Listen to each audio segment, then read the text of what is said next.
1, 2, 3. Rustig. Welkom by nog 'n Storiebeer storie. Luister lekker saam.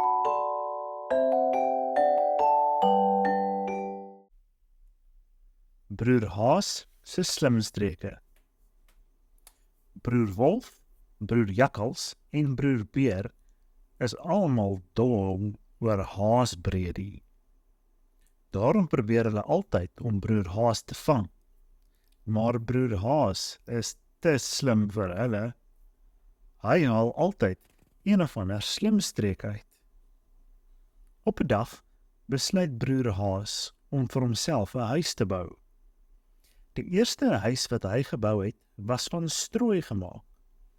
Dit was 'n oulike huis, tot broer Jakkals dit afgebreek het. Sy tweede huis was van boombas. Dit was ook 'n oulike huis, tot broer Wolf dit omgeblaas het. Sy derde huis was 'n riethuis. Dit was 'n spoghuis, tot broer Beer daarop gaan sit het.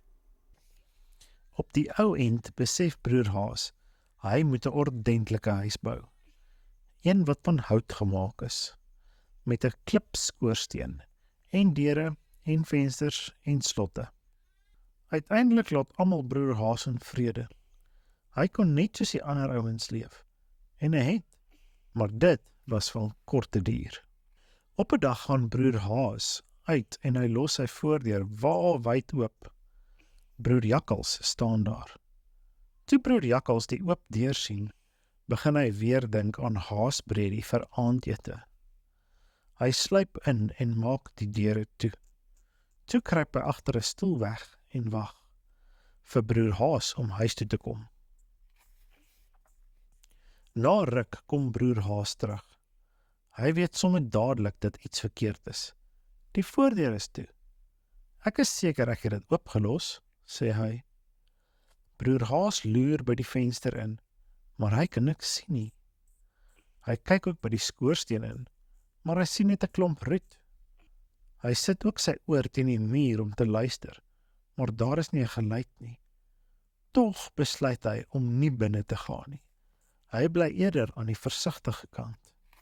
In plaas daarvan klim hy in 'n boom op en skree, "Hallo huis!" Toe broer Jakkals dit hoor, rek sy oë groot en wyd. Die huis antwoord nie. Broer Haas skree weer, "Hallo huis! Hoekom antwoord jy nie?" "Hallo daar!"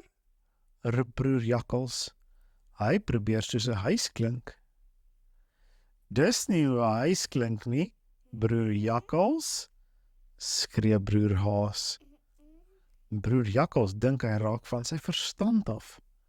Miskien kan die huis regtig praat. Hy wag nie om te sien of dit waar is nie.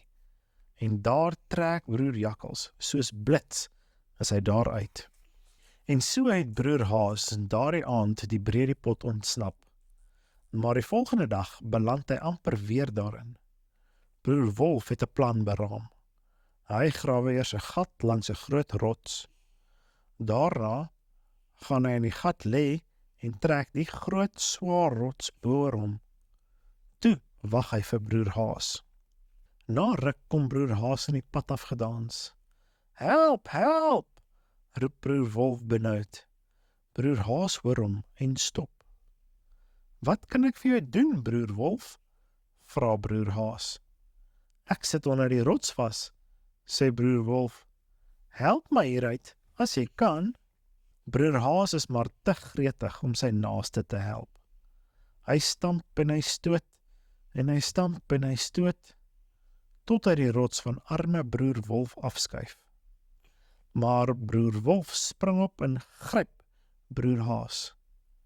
Maar broer Haas is nie regtig bang nie. Hy kan self 'n paar streke uithaal. "Jy kan mos nie die een wat jou lewe gered het wil opeet nie," sê broer Haas. "Dis die wet." "Ek het nog nooit van die wet gehoor nie," sê broer Wolf. "Vra net vir broer Beer," sê broer Haas. As ek reg is, moet jy my vrylaat. En as ek verkeerd is, kan jy my maar opeet. Nou maar goed dan, sê broer Wolf. Broer Beer luister na albei se kant van die saak. Luister nou mooi, broer Beer, sê broer Wolf. Sê vir hom, jy het nog nooit van so 'n wet gehoor nie. Broer Beer is nie dom nie, sê broer Haas. Hy kan nie besluit voordat hy nie die gat gesien het nie. Broer Beer gaan kyk na die gat. Kom nou, broer Beer, sê broer Wolf. Ons weet almal, daar bestaan nie so 'n wet nie.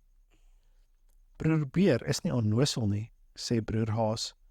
Hy kan nie daaroor besluit voordat hy sien hoe jy onder die rots vasgesit het nie. Broer Wolf sit broer Haas neer. Gaan lê in die gat en trek die rots oor hom. Maak gou, broer Beer, sê hy. Die rots is swaar. Broer Beer kyk na broer Wolf. Ek dink ek weet nou wat die antwoord is, sê hy. Jy was verkeerd, broer Haas, sê hy.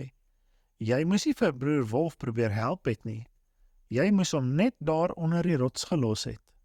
Ek het my les geleer, sê broer Haas, terwyl hy in die paadjie afdans. Ek sal nooit weer vir broer Wolf help nie. Broer Beer het gedink hy was daardie dag 'n uitstekende regter, maar sy vriende help hom reg. Broer Haas het jou gekil, sê broer Jakkals. Jy het hom gehelp om weg te kom. Dit het broer Beer baie boos gemaak. Net die volgende dag vang hy vir broer Haas. Weet jy wat ek met ouens doen wat my vir die gek hou, sê broer Beer. Ek slaan hulle business. Toe hy dit hoor, begin broer Haas te lag. Waarom lag jy? Vra broer Beer. Ek het dan nou net gesê, ek gaan jou business slaan. Ek weet, sê broer Haas, maar ek kan nie help om te dink aan my lagplek nie. Hoe is dit dat jy dan 'n lagplek het? Vra broer Beer. Ek het nie 'n lagplek nie. Sommige van ons is ryk, ander is arm, sê broer Haas.